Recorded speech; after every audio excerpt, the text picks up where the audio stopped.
Indian people pretentious. I don't know what is wrong with we. All right. We like just Jeff Chapal on piano over there. We like to believe. Give on, yes. We like to believe we are Englishmen, Canadian, or Yankee. You take a Trinidadian straight from Togo and fly him to New York City. By the time he clear immigration, the man already talking Yankee. You know somebody like this, right? His suitcase full of pigeon peas, but he talk like he born in Los Angeles. The man freezing in the cold, but he buy an umbrella and digging soul. So you see, no boy, Rome wasn't built in a day. I'm sure you will agree. But put a West Indian in New York City, overnight he become Yankee.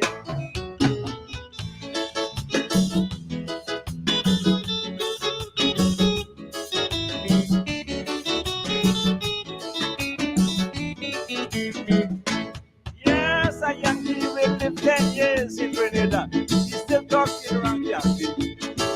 But the Guyanese live 2 weeks in Detroit. Hear him. What's happening, David? An Englishman will come in your country with a cocked hat and a cane. And 6 years after, he's still saying wrong, huh? Going home on his plane. But here he West Indian friend, oh George, do come and see us again. And the jackass only drinking tea, like his mother make him in Piccadilly. So you see, no boy, Rome wasn't built in a day. I'm sure you'll understand. Put the West Indian in Nottinghamshire, overnight he's an Englishman.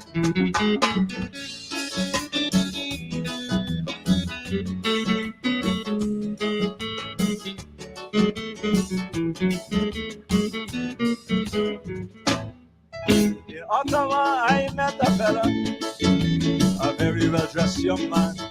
He said, you know, I'm from St. Lucia, but I spent a fortnight in London. When did we end up talking like Englishmen when we live in England?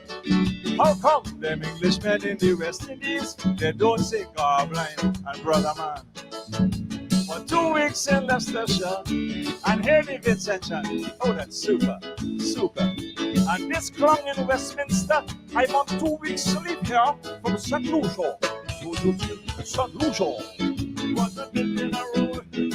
I'm sure you'll understand. Yes, put the West Indian in Ontario. Overnight he's a Canadian.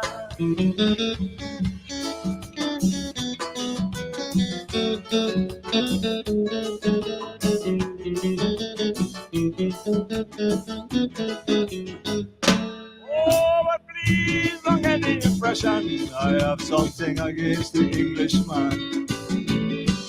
I don't have no chip on the shoulder concerning American.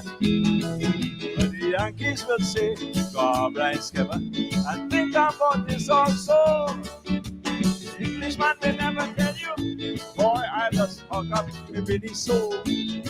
And therefore, I cannot see why, instead of today, I must say today.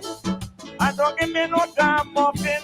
I grow up on cassava and green planted. So that even when they make a calls, I will be this way. I'll go sneak into heaven, put on the roti and say, Wap Mende. Dave Martins and the Trade Winds. Oh boy, oh boy. Well, I mean, my generation and after, you would grow up on that. I remember when we were in high school, just got into high school when Dave Martin was singing these songs in the 70s, and you know, you were reading V.S. Naipaul and Samuel Selvan, but Naipaul in particular, who didn't like West Indians very much. And the way in which Dave Martins would engage in the kind of self-criticism with a smile, with a laugh. You know, he got us to laugh at ourselves because everything that he's saying there was so true, right? I had a neighbor, Sherman. We call him Yankee George. Sherman never went to America, but you couldn't talk Yankee more than he. He was a businessman, you know, and so we all knew somebody who either never went or been for a couple weeks and come back and so on. But the way in which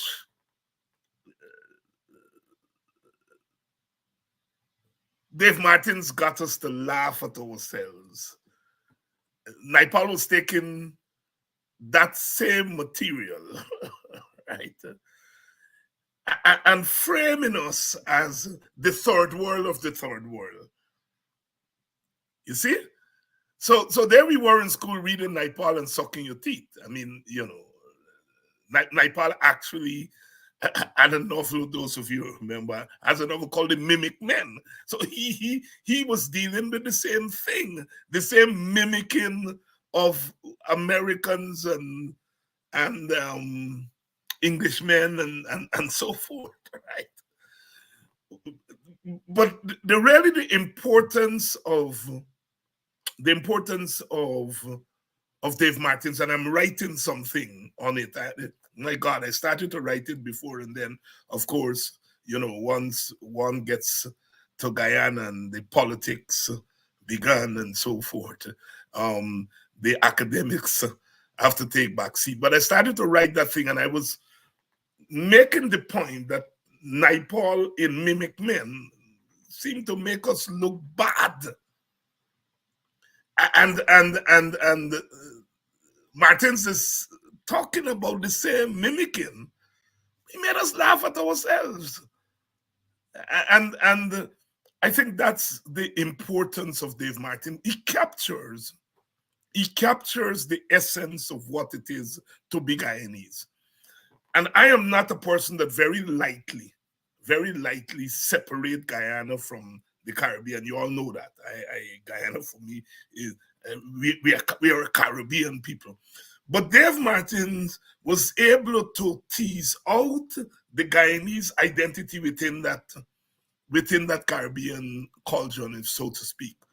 And the way he did the comparative analysis, whether it's the way all the women go on during sex, he has that one.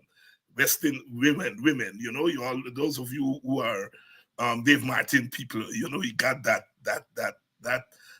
calypso. Whether he's doing that or he's doing this West Indian, he's, you know, the St. Lucian versus how the Guyanese would say the thing and so on. And he's very good at doing that comparative analysis within the West Indian family. And he doesn't do it in an offensive way. So more than most artists, I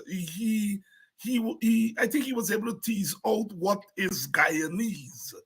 And those of you who like to talk about the Guyanese culture, all right, I think Martin comes closest in the world of art to teasing what it is to Guyanese. I mean, a lot of the things that he speaks about that are germane to the Guyanese expression is also part of the Caribbean expression, but he brings out the Guyanese identity in a way that not many other artists have been able to do. And I think that is his place in the Guyanese cultural expression. He more than any other. And as I said, I started to write something in something that I'm doing, you know, a comparative analysis of Calypsonians across the Caribbean. And I chose him and Rebel from Guyana. And I finished the Rebel piece and I just started the Dave Martins piece, you know. And that's where my head it was going, and is still going, because I have to finish it now as quickly as possible. But I think if we can put our finger on the Guyanese expression within the Caribbean context, Dave Martins does it. For he has a keen ear, you know, because to really express what he is expressing, you know, I'm from St. Lucia. A Guyanese would say differently. What's happening, man? Right? And it's St. Lucia. You have to have a good ear for language and song and so forth. And he had a tremendous. I mean, my students ask me all the time, Dr. Hines, how is it? How do you teach the Caribbean? I mean, so many countries. It's a difficult place to teach, right? Because although we are so similar, we are also different in many ways. In our politics, where, you know, the trade that I play, some of the time, sometimes Guyanese politics appear to be very un-Caribbean, very different from the Caribbean. Yet it's similar. Lessons, it's similar, because there is political tribalism in a place like St. Kitts. I mean, the political divide in St. Kitts, I mean, it's as bad as our political divide, although they don't have the kind of ethnic thing that we have. But the tribalism there along party lines is very strong. I used to be astounded when I go in there. I mean, if you were Labour, they probably relax it now. I've been to St. Kitts in a couple of years, and I noticed some Guyanese in St. Kitts joining us on this program. How are you all doing? Good evening. But if you were Labour, you didn't marry Pam. I mean, you know, if you were from Pam or follow Pam, you didn't marry somebody from Labour. That's how bad it was in St. Kitts. Like I said, I haven't been there in a couple of years, so that must have relaxed. But they were very tribal, without the racial element to it, the ethnic element to it. Good evening to you all, and welcome to Politics 101. We have Dr. Jeffrey on tonight, and Dr. Jeffrey is going to talk. You know, Dr. Jeffrey has emerged as the loudest voice for an end to winner-take-all politics. And I've been asking myself that question for the last couple of days. We appeared on a panel at Coffee 250's annual State of the African Guyanese Symposium Forum this past weekend, and Aubrey Norton, myself, were there, and Jeffrey. Jeffrey was more passionate about an end to winner-take-all politics. And I was reflecting, because Aubrey and myself were part of a group, different parties, part of a group in the PNC. Aubrey was, that included Vincent Alexander, McAllister, Sherwood Lowe, and others who were rooting for shared governance. In fact, they in a sense coined the term shared governance. We in the WPA called it power sharing. And we all were there in the front lines saying, you know, this winner-take-all politics must go. We must have power sharing. We were passionate about it. And Jeffrey was not part of it at that time. And I was asking myself, why Jeffrey appears more passionate than we are? And perhaps, you know, perhaps it's because we are in active politics, but I think it more has to do with a kind of tiring, getting tired. And I know a lot of you all here on this program don't like the power sharing thing. And Guyana once, well, not once, he said to me a couple of years ago that he doesn't use the terms a lot anymore, because he doesn't want to give the impression that he wants to share somebody power. You know, the PPP like to say you want power through the back door. And in many regards, their attitude has influenced a lot of the mass response to power sharing. Look, I think, and Jeffrey has said this here, and I agree with him, if tomorrow the PNC say they for power sharing and the PPP said they for power sharing, the follows will go along. I think at a gut level, people understand that the thing is the way to go, but it's the political parties that are standing in the way. But I'm saying all that to say that Henry Jeffrey has emerged as the loudest voice on this issue, and this thing has been around there. Guyana first raised it in 1961 in what he called joint premiership. The proposal became known as partition, but the proposal was really a joint premiership thing in which he said, look, if we're going to avoid the mess that we seem to be heading into, we should have a situation where after the election, we have Mr. Burnham, Mr. Jagan as joint premiers. And he went through and he laid out the mechanism. And he said that, well, if he was convinced that Jagan was not going to go down the road. And he said, if Jagan doesn't go down the road, then as a last resort, avoid the bloodshed, then we should go to partition. And the partition was a partition in 3 zones: an African zone, an East Indian zone or Indian Guyanese zone, and the free zone for people who want to live together. So even the partition thing, analysts have not spent time going through. And Guyana told me something. He said, look, he didn't want to put partition in the proposal. He was making a proposal on behalf of ASRE, the African Society for Racial Equality.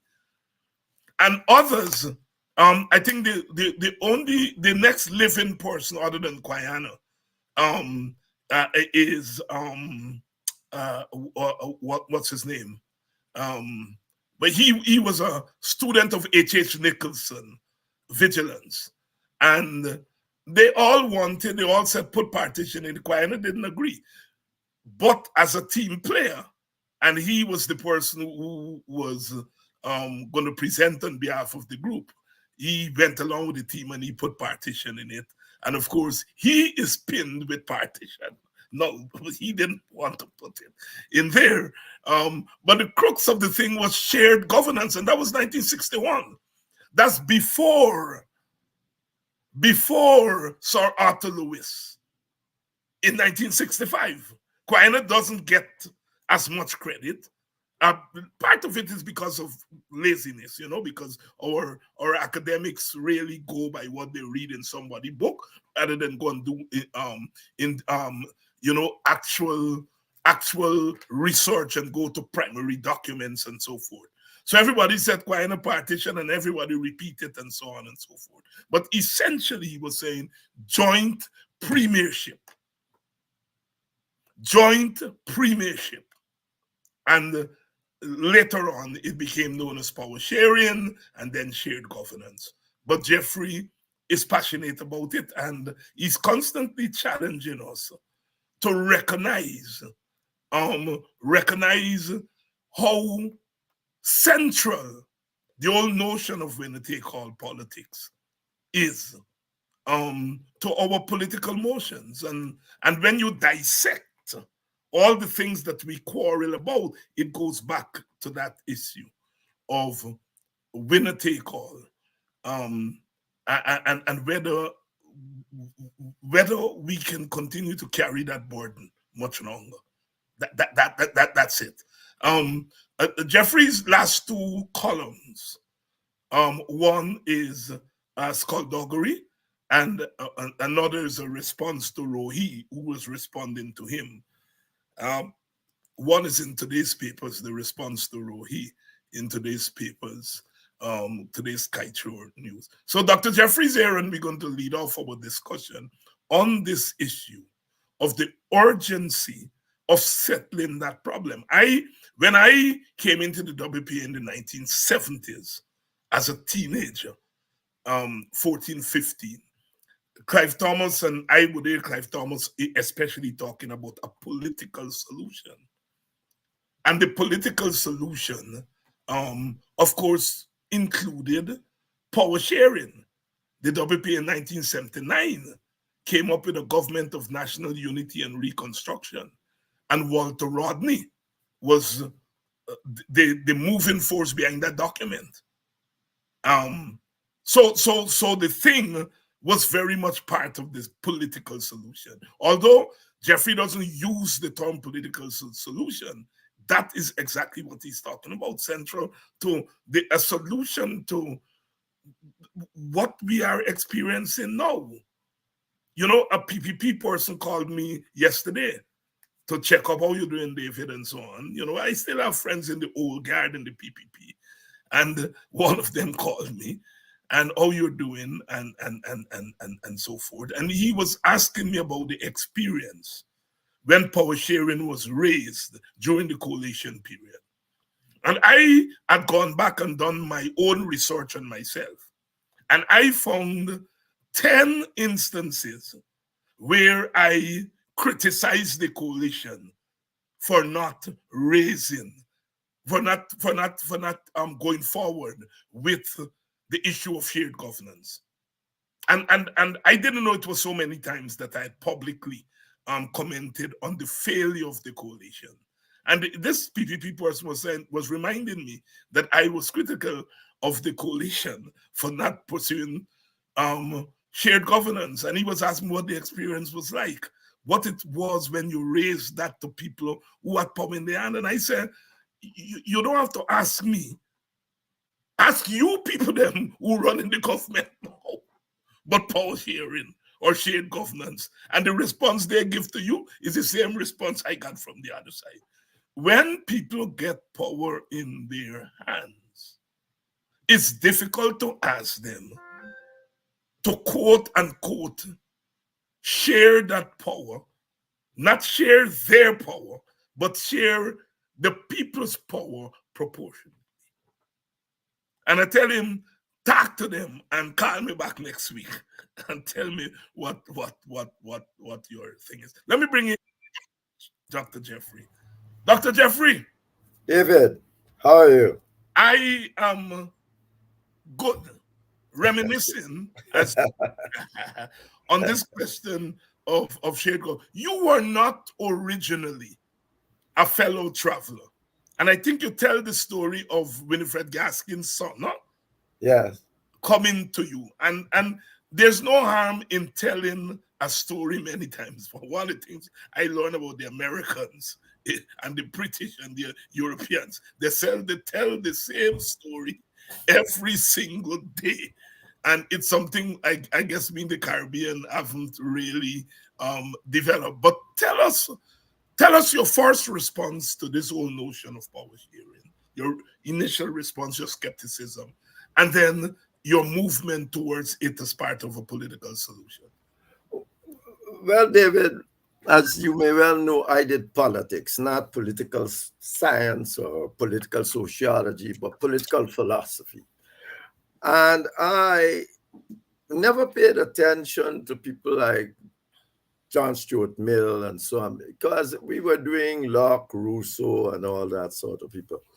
And, you know, one of the first things, the first time I came upon shared governance, I started to think, if you share, what would happen if you are sharing government between the two largest parties? Essentially, what it would mean, you would have an opposition, and you must have a serious opposition to go forward. I think in my first budget or second budget presentation in 1992 to 1993, I made those points. I said, you know, the context in which we are, people are going to raise notions of shared governance. And I said then that, but shared governance, you wouldn't really have a strong opposition. In those days, you didn't have all this social media. Today, you got too much opposition. I mean, you can hardly say anything, and it's on the social media. I don't know. Even the politicians seem to be taken over by these things. As Brown called it, the British Prime Minister, he said the problem with social media is essentially it's a forum without any referee. You go on there, you go on there with serial life. But effectively, that was my position at that time. No, and that you can.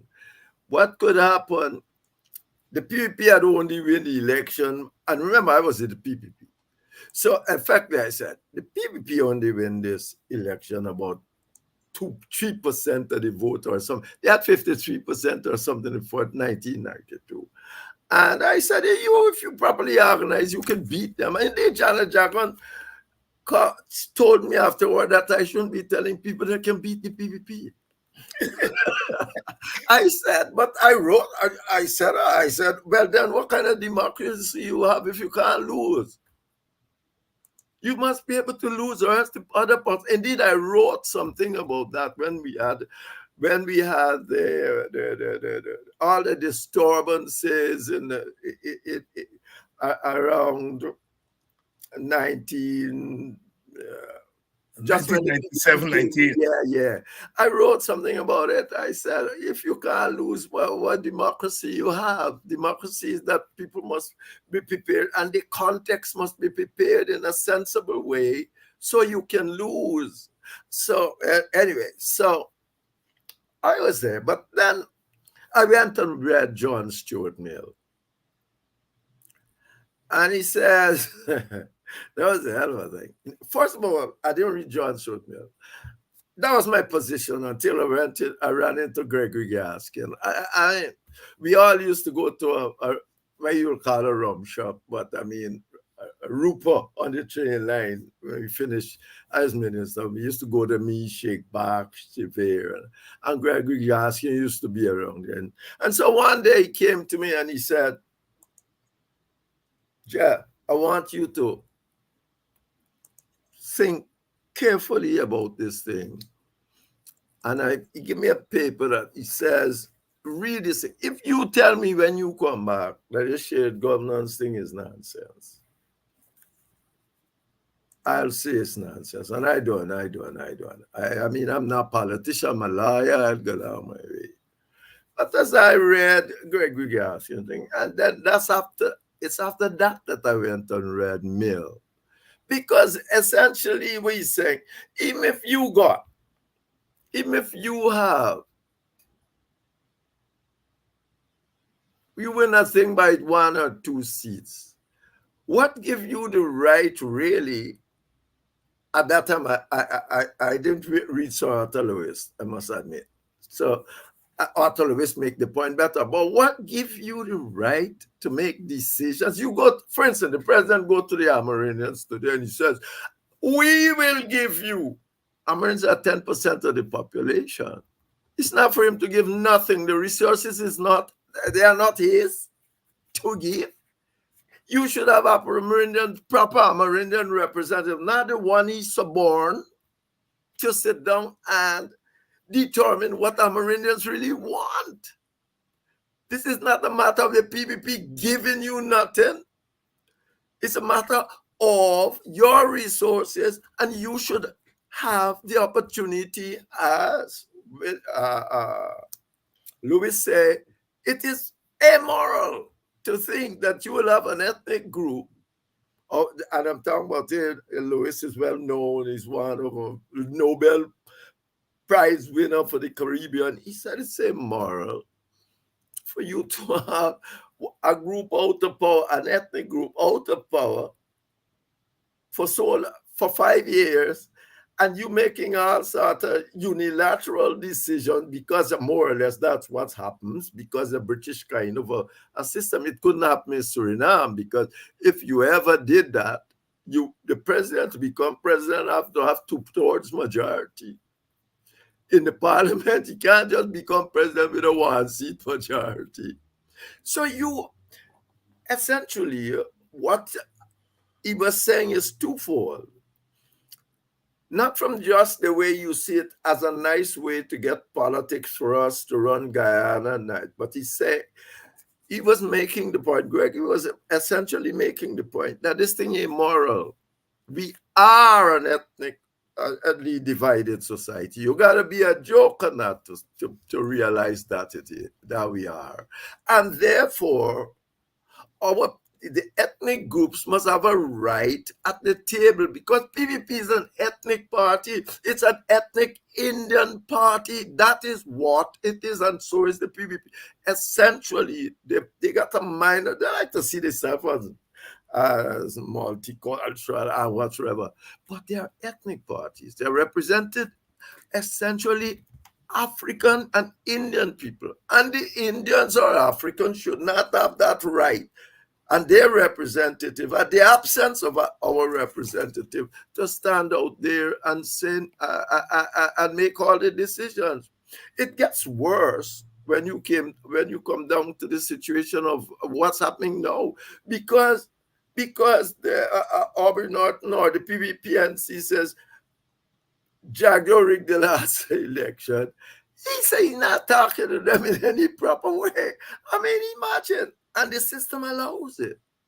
So effectively, after I read Grave Greeting, I started poking around, because it led to other thing. I ran into James Shotmer, John Shotmer, who said that it's not going to happen when you have two ethnic groups standing apart. And you know, David, because of that, not until the 60s that they found a solution for this thing. 57 around that time, because they're saying, he said that you are doomed. You will never be a democracy. You will never have representative democracy in a country like such as ours. We are doomed. It's until the end of the 50s into the 60s that you start seeing people say, you mentioned that the timing, but the British, I think it's the same Guyana, who pointed out that the British offered this thing to Chedi Jagan. Maybe Chedi Jagan refused. Initially. Yeah, no, but he refused then. Yes. He refused then. He refused then, yes. Yeah, right. It's after Burnham in power for some considerable time in the 70s, 76, 77. The National Patriotic Front. But remember, when the British offered it, I had always thought, how can the British not offer this to Guyana, and they got the same problem in Cyprus, and they're offering it to the Cypriot, the Greek Cypriot thing there, and they offer shared government. Why did they come forward and offer it to Guyana? Because, I mean, it's around the same time, and it's not even similar. It's same time all these things happen. So, but then Guyana Compass said they had offered, and I heard it from others that they did offer this shared government during the constitutional discussion of where it goes. Jagan refused.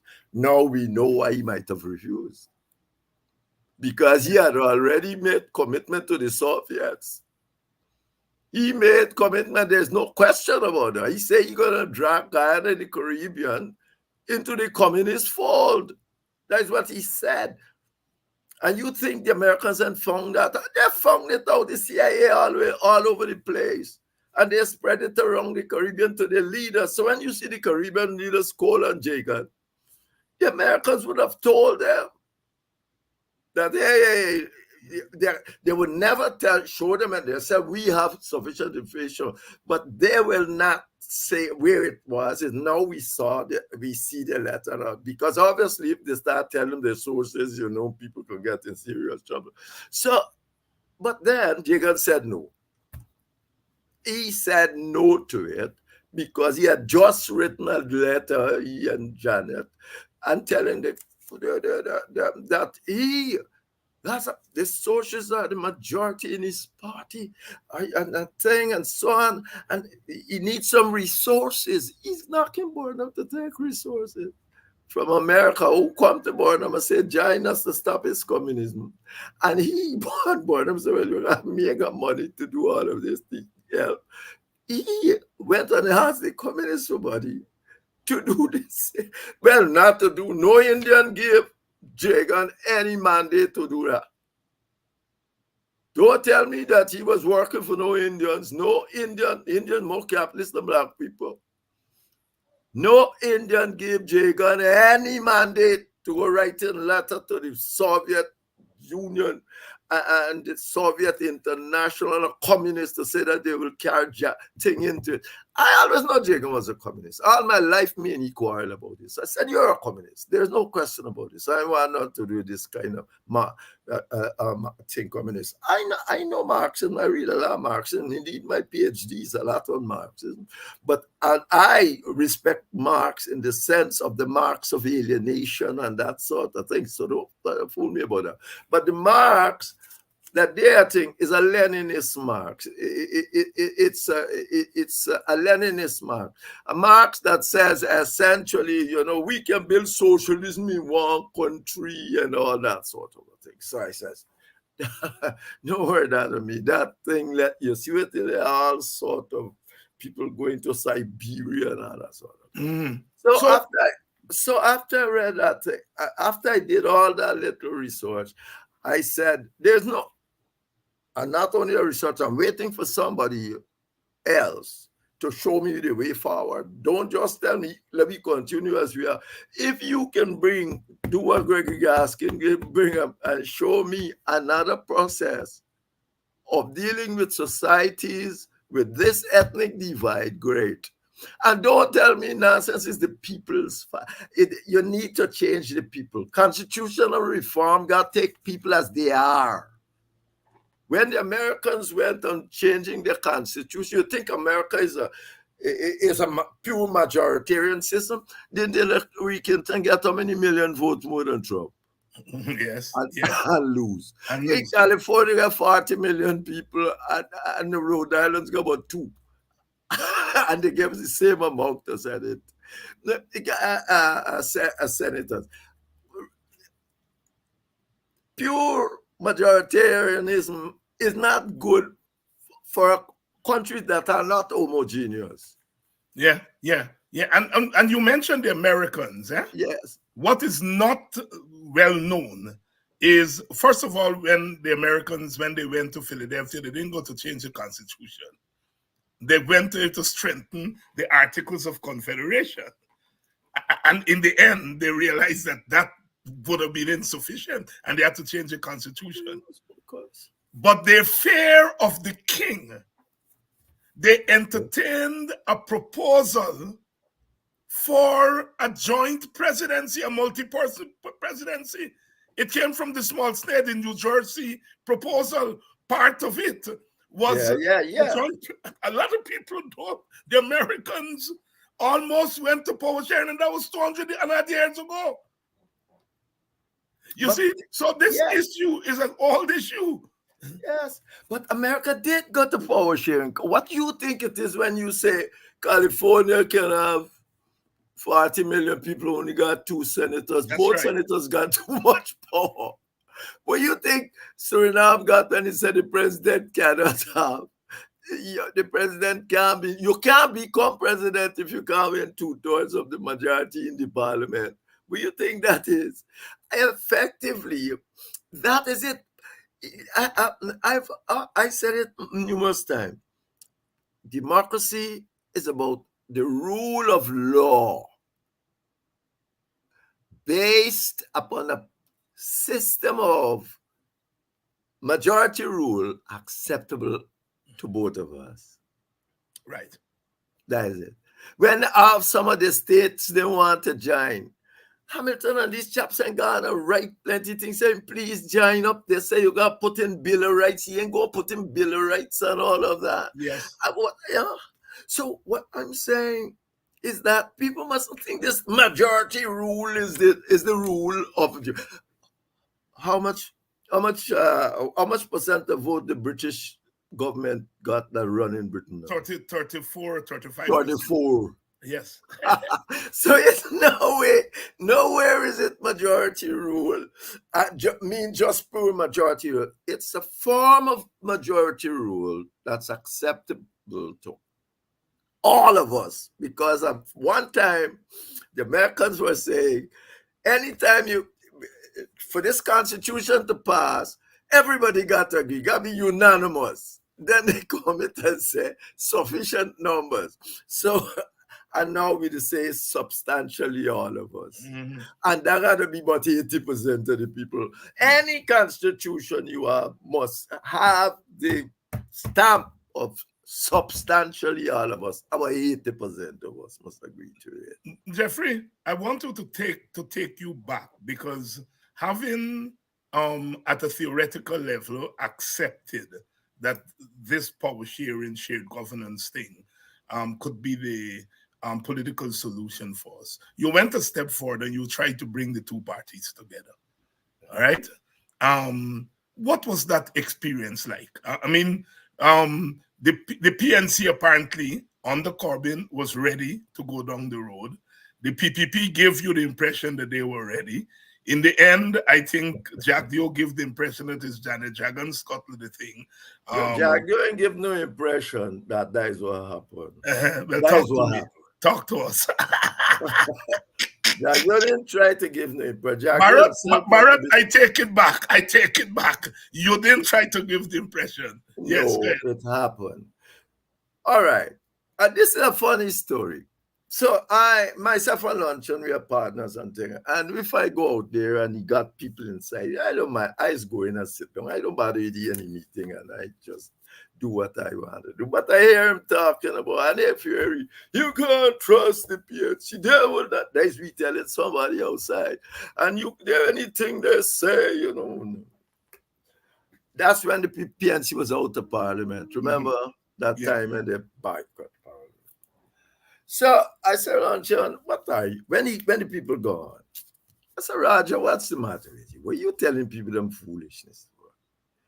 He said, you know, Jeffrey, this is the problem. And so we got this quarrel in there. I said, Luncheon, give me 2 weeks and the PNC back in parliament. He said, here we go again. Here we go again. Mr. Noel. And he tried throwing up. I said, oh, 2 weeks. And PNC back in parliament. He said, let me think about it, but I know what you mean. Let me go and consult. So I said, go and consult. He come back about 2 weeks later. I said, all right, we want to do, what is this? What is this thing, so? I said, well, what is this thing? So you got, first of all, we got to call, we got to get together with Corbyn and the chaps. And secondly, you know, you got to call them, you got to tell them you wish to discuss things that they need and so on, how they can get. He said, all right, that's easy enough. You're going to call Corbyn. By which time I know 1 or 2 people in the PNC, so I called them. So I said, this thing coming up thing there, and it's got to be solved. They can't be out of parliament. And, you know, what is the point? I mean, can't just be there out of parliament. And at that time, if they were out of parliament, now Jack, you would sit down, God, keep them out.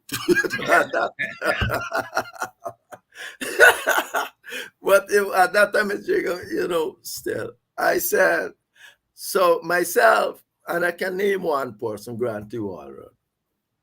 He was my main person I talking to get the message further than Corbyn and Canterbury lands.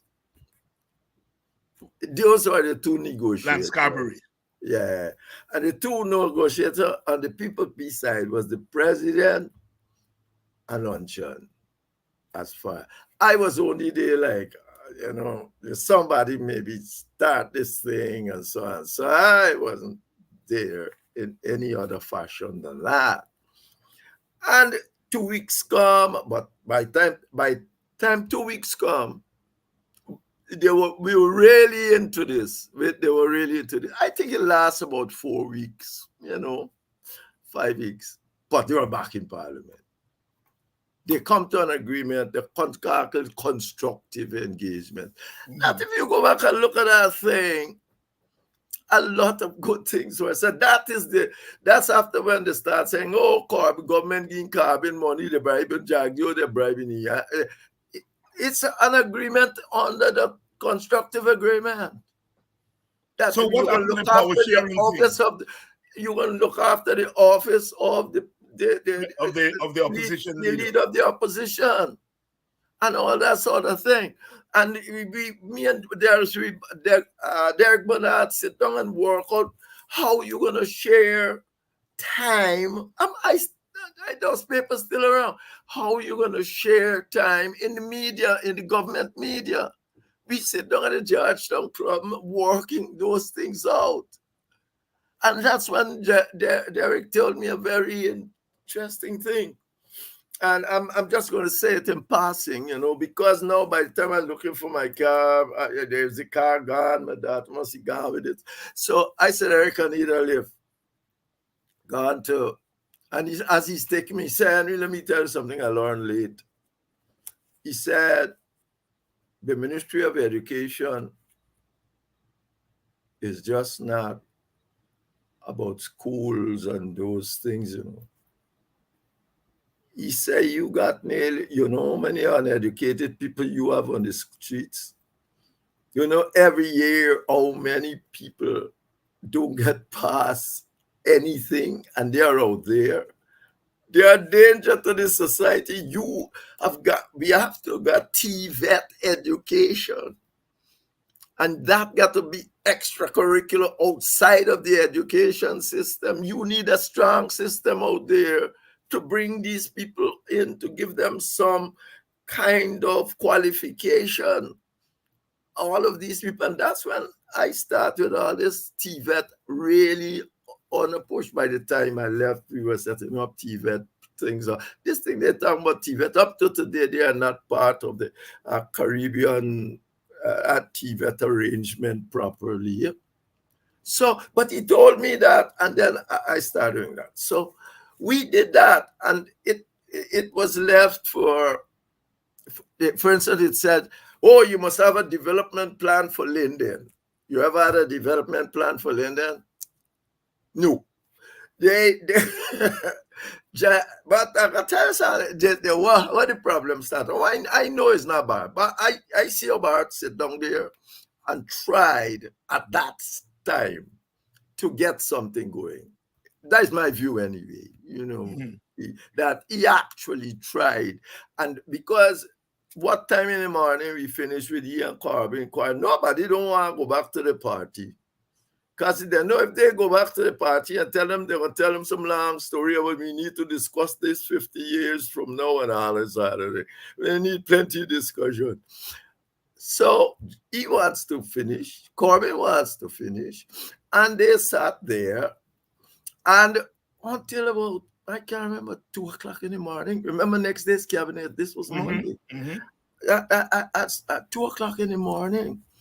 So, and then they called press conference for the next morning, because after that they agreed that certain things to give in. This one to give in a little bit, that one give in a little bit.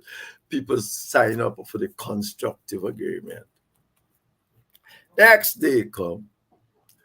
Well, you got to come back with cabinet 9 o'clock or whatsoever it was about that time. So I'm coming. And Bart come to me, he said, what? Well, I wanted one of the documents, So I say, I'm keeping a document. I got one because I think, when he come, where's the document you have? I said, what do you mean? What is it? I got it. He said, you give it to anybody, a copy. I said, I give one to Shake back. He said, take it back. I said, why? He said, because they're saying I sign things I'm not supposed to sign. Oh, Lord. He said, I called a meeting downstairs. And I said, but hold on, we been here for weeks. And think. Anyway, then when we get into the meeting, after whatsoever meeting they had downstairs or whatsoever quarrel they did have, to be true, I give it to Ramgar, and I hear these one a few people that got to start quarrel to take a jack the opposition. But the point is that we done gone, they call up the press conference next morning. We go press conference. Janet Jagan blue. So blue. Anything ever come out of that? No. And you'll have a hard time. Even Jack, you can't tell me when he go there, he didn't go with a good faith. Even he can't tell me so. whatsoever political motives he might have now to say so.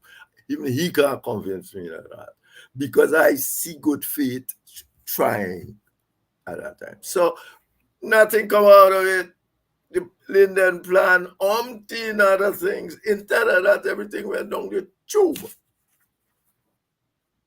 Yeah, unfortunate. And you know, I'm from the WPA, and in 1992, after that election, there was a similar experience. We were trying to get a joint WPA PPP government with the WPA input into the government, and they were talking. And eventually, I understand Jagan told them, I don't have enough jobs for the boys. And that was the end of it. He wanted Clive Thomas rather than the WPA. The WPA said, no, if you want Clive Thomas, you have to want the WPA, you know. So the PPP has that history of Scotland joint government. You know, there's a lot of stories. One, Jagan, I was talking to Jagan long before. When I was in the PNC, I used to carry Jagan to talk at coffee at Korokoro. Mm-hmm. Malcolm Paris is alive. Malcolm called me and he asked him, he's still alive. Here he says, Jeffrey, Harry, who tell you can invite Jagan? I said, somebody got to tell me to invite them, not the principal here. He says, but you can't invite Jagan. I said, why? This is not party college. Jagan is the leader of the opposition. He has a right. He has a right to come here like anybody else. I don't understand why I can't sing Jagan. No, you won't get yourself in trouble. I said, ask Malcolm, he's alive. So yeah. He might be Malcolm. He might be listening to the program because yeah, he might well be. He's a regular listener. He's there. So I said, well, but when people call, he's calling me from the office of the general secretary where I used to work. Yeah. And I said, shit, I might be in some really big trouble here now. But I said, you know what happened? None of the other ministers I invited in turn up. Not one of them. Mark David sent Narchester, lives in Bartica now. Mark David. Wilfred. Yes, yeah. Mark Wilfred. Mark David sent Mark Wilfred as his representative, but nobody else said turn up. So my thing was to just be chairman and let these ministers and think talk to Jagan. So now, Mark David has sent anybody. Jagan gonna have the rule of the rules. I know how to call Boston. He's alive. I said, Boston, he's the teacher girl. I said, Derek, you got to share this story. I got to go take on Jagan because it's not going to happen. You can't let Jagan come to the college and rule the rules. And I mean, without any question. So me and Jagan was in a quarrel, but me and Jagan always had those quarrels long before. So effectively, he knows me and him and his communism, and he trying to tell me about communist democracy is better in people's democracy. And the same old thing. Indeed, at that place, a chap come like an embassy man. He was European. He came in the meeting, and people said, "Oh, must be a Cuban comrade." Derek, or I think it's Derek who said, "Oh, look like a Cuban comrade has come to the meeting." The person called gentleman says, "Oh, may I make this quite clear? I'm not from the Cuban embassy. I'm from the embassy of the United States of America." Because this was unusual for you to get leader of the opposition coming and talking to the government institution, and it must be got around. So, and so on. So effectively, myself and Jagan has been around a long time, and therefore, I think that, but we have left all that aside. Mm-hmm. And look where we are today. Look where we are. Jeffrey, you in your recent column, you boldly says that that the PNC engaged in electoral malpractice, and you said they were correct in given what you know now. But you also said that the PPP has been engaged in political malpractice. Rohi seems to think otherwise. He says, well, no, it's human, what do you call it? The human factor, Content. the Human human. content. Yes, and you said, but that is the problem. You're admitting that there is malpractice, there was malpractice, and that GCOM is not able to conduct an election without that kind of malpractice. You see, even for PNC supporters, I think they've accepted, look, the PNC rig election. Yeah. And the PPP members have done so with that poll that said only 20% of Guyanese believe that elections were free and fair. So what is Roy talking about? Roy ain't talking about anything. Roy talking about his little job at GCOM. Clement, if you're listening, because I know you just watch. But what else can he be talking about? The truth is, let me make it quite clear here. I mean, Clement Hart, in a thing, but he knows me. If I got to tell you something, I tell you particularly political things. You can hear it. You ain't got to like it. I'm not looking for love for that. But effectively, the PPP, if they did two things in this country, if the PPP ain't racist and not doing things to harm Afro-Guyanese and the Amerindians, in terms of the disparity of wealth, as I said in the article, not that article, the one previous, they would have done an ethnic disparity analysis. The British do it and they didn't have to. Do an ethnic disparity analysis. They got money. Show where everything is going. I said, when they come to office, they put capital works, double it, and cut public servants' pay remuneration part by half. Now I'm saying, where does that capital work go? It goes to their people because largely they are the contractors of any worth. And don't tell me, I hear somebody, I don't know if this Bart said, but I don't know, that we must try and get into business. I said, that is not the business of government. The business of government is to know that any work I'm doing in the society, I must be properly remunerated for. And then try essentially to see why it is that I am not in business or you are not in the public service, and try to get equitability along the road. That is the job of government, not to sit down and preach about what I was 30 years after, 70 years nearly after independence. You were this, I was this, and that. And that's why I said to you, as effectively, until you or anybody can bring another system that don't tell me about not shared governance. And effectively, they should do ethnic disparity study, such as the British, to do two things: dispel our contention, because if it's done properly, you do that.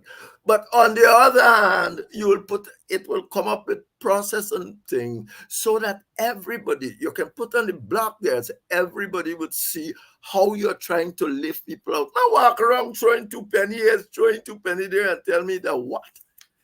You go to the Amerindian attack, or you giving them 26%. When you get how much you got, the Amerindian must be central in that decision making, because they still pittance in terms of how you're getting your total resources. And so if they want that, they would have done that ethnic. Secondly,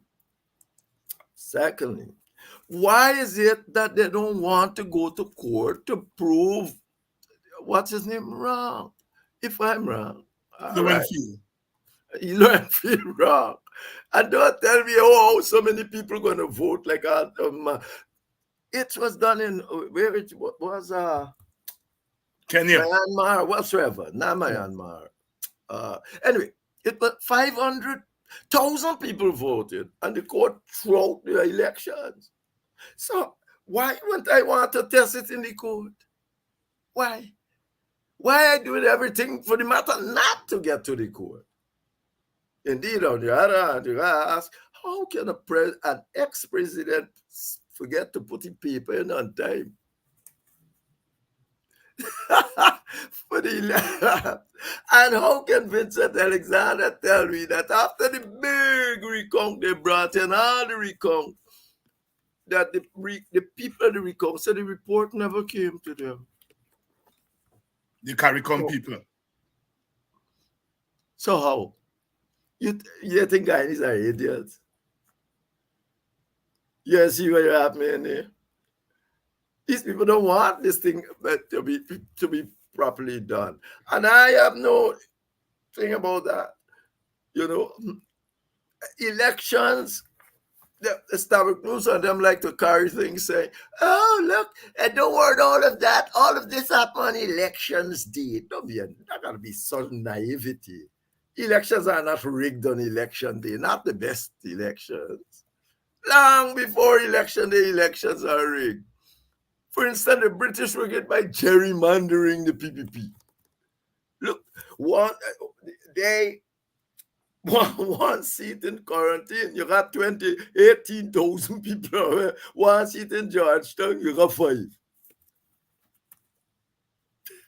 That is the notion of democracy.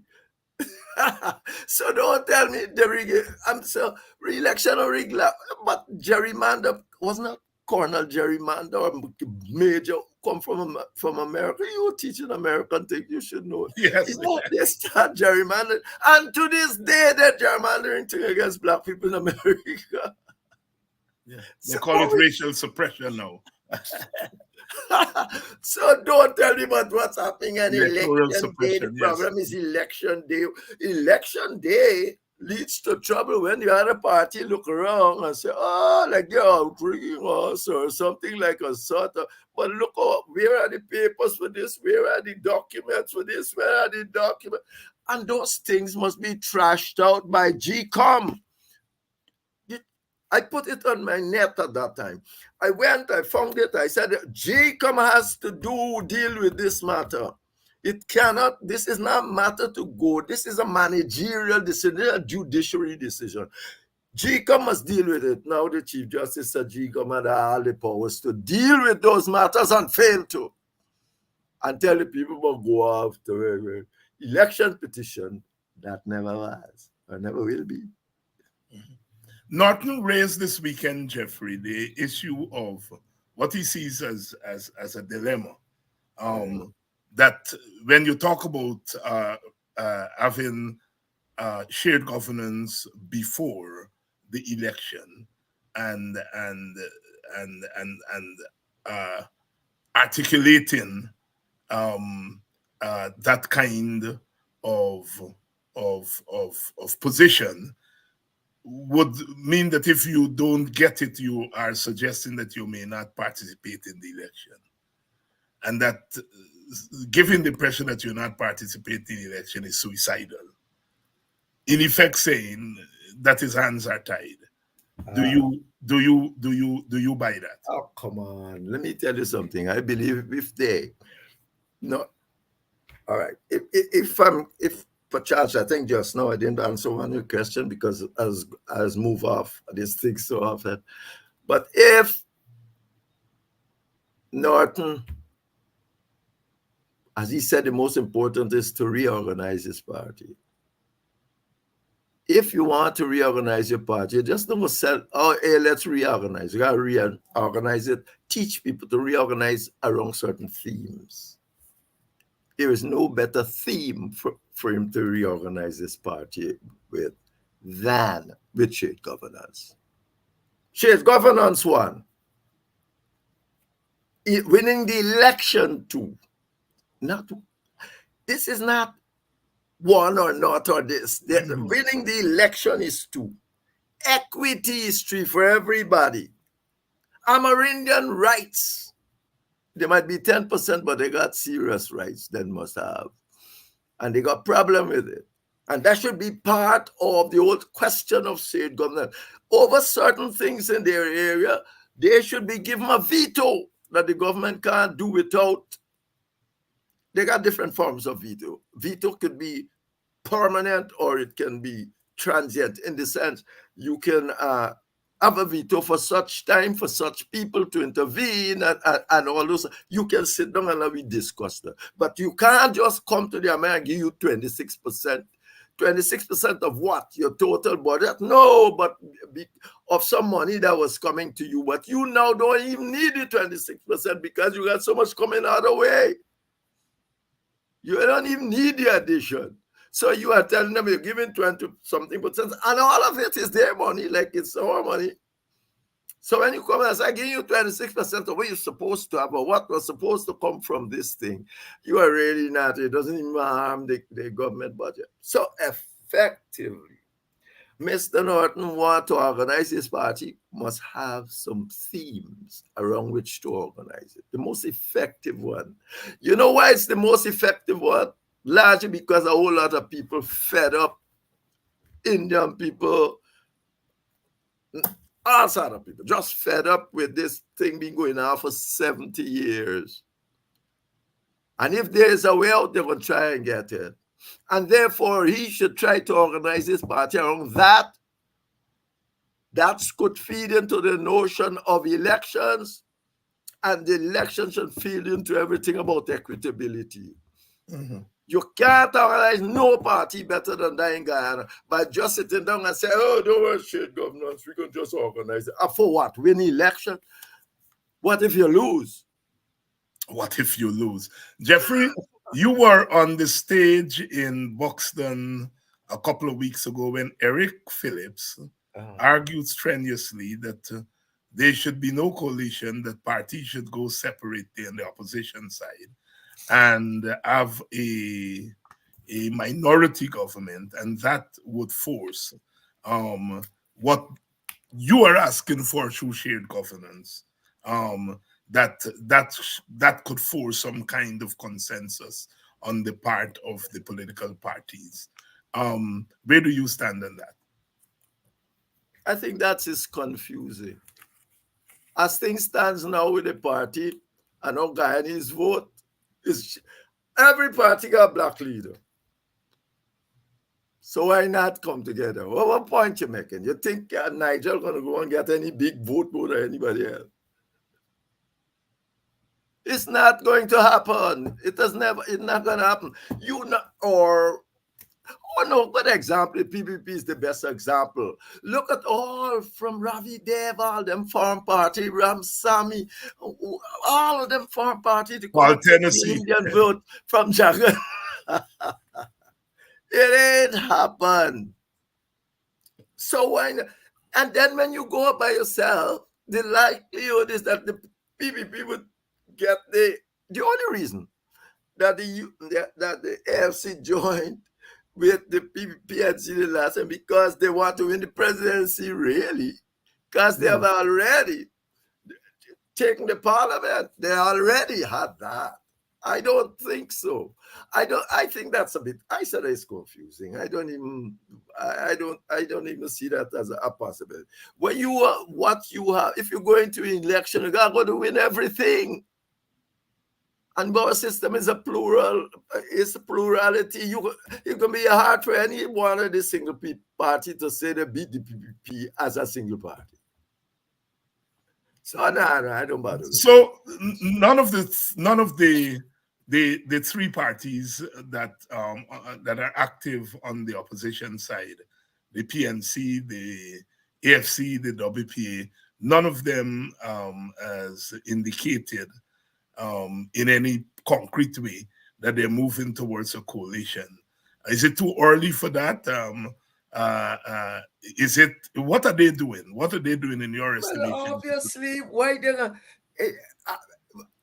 how you gonna negotiate if you are already showing you all that you need? I mean, come on, David. You gotta how you gonna negotiate? Nobody PNC can say, oh, we're gonna go alone, but PNC it's not a feasible option. They must know that. I mean, they've been in the politics long ago. You You know, the smaller party know that dead end if the thing is to stop the PPP. So yes, but nobody can come out and say one wants to say that this one needs us this. You say, I don't Mr. Green just say in his article the weekend, you must get him on your program to talk to him. You Sharon, that's a thing. No, me and he don't talk. Me and he don't talk. You won't come with program. Sharon Das, Me and he Das was not the problem. But I agree with you that I found his article this weekend stunning, given that Granger's really not said much about what happened. And then out of the blues, he came with that Sharon Das thing. Yes, because Sharon Das was a means to an end for the other side. Sharon Das is not the problem. Sharon Das, yeah, but you want to make Sharon Das, you want to go into this moral thing about how the people lament the party. He promised thing and then do it, and he all right. He's not immoral, but Sharon Das is immoral. And now he tells you, I didn't do it. He's saying for the most part, I didn't do it because I already had shared governance. And guess who is he sharing this governance with? With all best respect. He said respect. I mean, outside of you and the AFC who came in with him, which is not part of the team, none of these people can get 2 votes if they're on the road. But there's this shared I read this thing. You say you were stunned. I said, this cannot be. Shared governance is not about party. It's not about the party, sharing of things. It is about ethnic problem you have. Yeah. How many ethnic votes they gonna get? Then you're gonna know if you got shared governance. When the PNC did this thing, Vic, Rudy and Sonali. Rudy and Sonali who think. Yeah. Rudy is not a patch-up to talk about politics. Rudy called me, said, but Henry, these people say they're going to have shared governance. What are they doing? And they're saying what they have is shared governance with the AFC. The AFC on one legs anyways in terms of ethnic. When the AFC was started after with its most seat in London in 2006 was when the PNC had fallen apart because of Corbyn and you ought to. But the point is, so I said, is that people in the AFC be taking votes from us? Right. So I said, but I mean, he's saying, yes, this is already our stance. We have already got shared governance. Now, particularly, we got the AFC, and then half of them want to overthrow the AFC. They're great. OFC can go, they get too much seats in parliament and all that sort of things you've been hearing at that time. Instead of using the Burnham Constitution, this week I'm going to do something on what Ralph said last week. Because Ralph said something, what you just mentioned, that Jagan, you remember when Jagan came with his project, and he said he was willing to take the prime ministership in 1977. Right. Yes. Burnham went and write the constitution for her.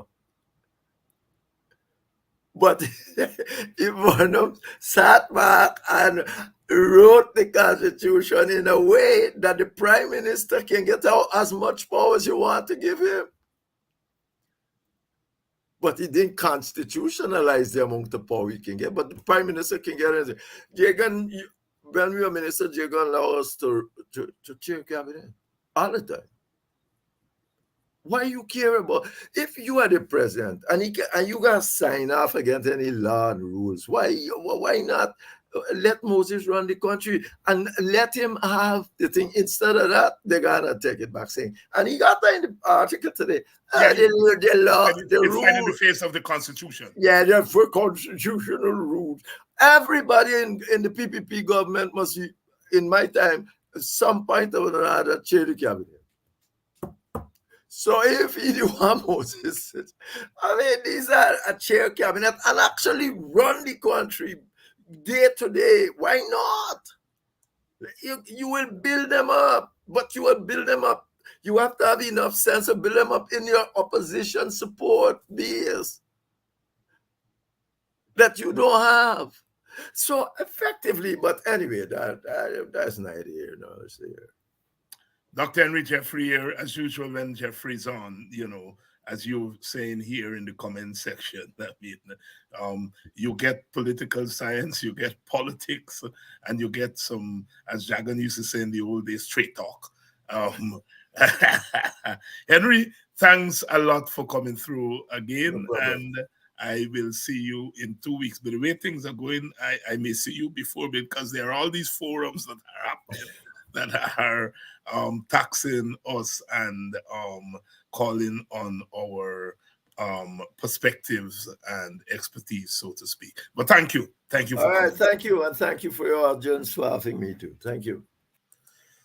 And to you, the audience, as usual. Flash Gordon, good night. Cyril Walker, Michael. Michael is asking, he's hoped that I will meet with Aubrey and Nigel soon. Yes, a lot of people are saying that. They're asking that. But we shall see. I am in contact with Nigel. Aubrey more than I am with Nigel. But we have not formally met to discuss any coalition thing. I think it seems to me that all three parties are trying to put their own house in order, and then at some point they will begin to talk about a coalition. The issue of a consensus presidential candidate is up in the air, and I think that is going to be a point of contention. In my own view, it ought not to be a point of contention, but I suppose this is how politics work, and we shall see. But what I'm hearing on the ground, whether it's in Golden Grove, where I was, or in Buxton, or in New Amsterdam, in Georgetown. I didn't get across the river too much. I haven't gotten across there. But and on this program and other programs, people want a coalition. People want a coalition. But politics have a practical side to it, and political parties have to feel their way and see. The issue, as I said, is always what, if you're the smaller party, what you bring. And by smaller, we mean a party that has not in the past had large electoral support. What is it you bring to the table? And I think the AFC and the WPA are very conscious of that. What is it you bring to the table? Lynette is saying Buxton is waiting, and the rest of Guyana too. Yes, Buxtonians have been tearing my tail. They've been tearing my tail about two things. First, the WPA's own position and the presidential candidate and so on. And I think we solved that. They've been on my case for that, because they claim that I promote Aubrey and Nigel and not promoting myself and the WPA. And I couldn't promote myself. My party has to promote me. And I think the party has done that, and Buxtonians are satisfied. You know the tribal story, the Buxtonians like to see their own, like any village. But Buxton, they have that little extra thing, is the company water they drink, and the train line that they sit down and they get a little thing. But we were able to self-Buxton, and they, once that is taken care of, they then start to ask, well, what happened to the coalition thing now? Because of course that famous picture at the line top there on July the 31st of Nigel, Aubrey, and myself still very much in people's minds. And so yes, Buxtonians are saying, well, we solve one problem now, the problem, David, what next? And the political leaders, I am sure, are listening, and we shall see what the coming weeks bring. Tomorrow night, we're going to have Eric Phillips here, and we're going to be talking about African Guyanese issues. Remember, we started that series last week, and we are going to think. Thomas Robertson saying, I think the PNC, WPNFC meets Mr. JFK, Mr. Jeffrey DHK, and Mr. Eric Phillips should be part of that meeting. My thoughts. Yes, it's an interesting idea, Thomas, because I can tell you, as someone who has one foot inside as a politician and one foot outside as a political activist, politicians are very difficult to deal with. And whenever you have people who are not day-to-day politicians around, they tend to be a little bit circumspect. So that's a good idea, to have people there kind of mediating. But we shall see, because like I said, people are becoming restless. People are becoming restless. All right. But we shall see. We shall see. We will continue on this program to make it very clear where we stand. On this. Certainly, our position is that a coalition is the best way to maximize the support among the base. And whatever comes from outside of the base, the coalition is the best. Nigel, for example, is concentrating a lot in the Amerindian areas. I think that's a very brilliant strategy. He has roots there. The PFC has roots in the Amerindian community, and that makes a lot of sense, the division of labor. Of course, you know that our party, the WP, and myself, we've been paying attention to the African Guyanese community, not because we are an African Guyanese party, but because we feel that political parties have not paid enough attention to African Guyanese issues. And we feel that as we go into an election, we have to address African Guyanese as African Guyanese. We do address Amerindians as Amerindians. That's what Nigel is doing. He's gone into Amerindian communities, and he came out and he's talking about Amerindian issues, indigenous people's issues. And that is correct. That is correct. You must talk about the particular issues of our ethnic communities. And there are particular issues that Indian Guyanese face that perhaps the AFC can speak about. And we in the WP are saying that none of the other parties is speaking directly to African Guyanese issues. They're speaking to it indirectly. And we are saying that we want to be, we are taking on that task of speaking to African Guyanese issues as African Guyanese. It is something the PNC has never really done effectively. And PNC leaders will tell you it's difficult to do it.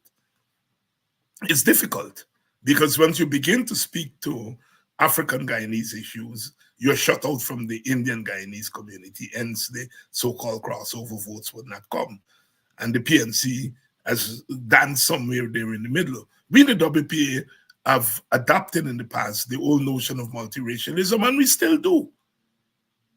We still do, and that is why we are saying that if one of the parties can get into the Amerindian constituency and speak to their issues, and another of the parties can speak to the Indian Guyanese issues, and all of us can speak to the African Guyanese issues, but one of us speak to the African Guyanese issues in a germane way as African Guyanese.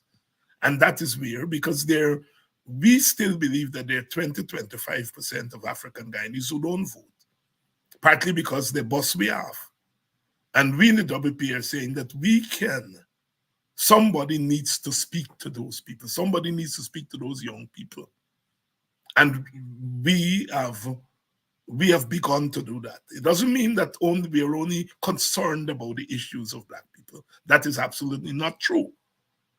But we are saying in a coalition, you have to have roles. And perhaps our rhetoric is going to quickly reach to that African Guyanese young man, young woman, who has opted out of the political process. And you can bring them into the political process when you speak to them directly, not just speak to them in this broad way as youth, because they're different youth. African Guyanese youth are more likely to be shot by the police and hunted down by the police than Indian Guyanese youth or Amerindian Guyanese youth. So what are you talking to them about youth? Their youth experiences are different. And I think, and we in the WP are saying, we can speak to the African Guyanese youth and try to bring them on board.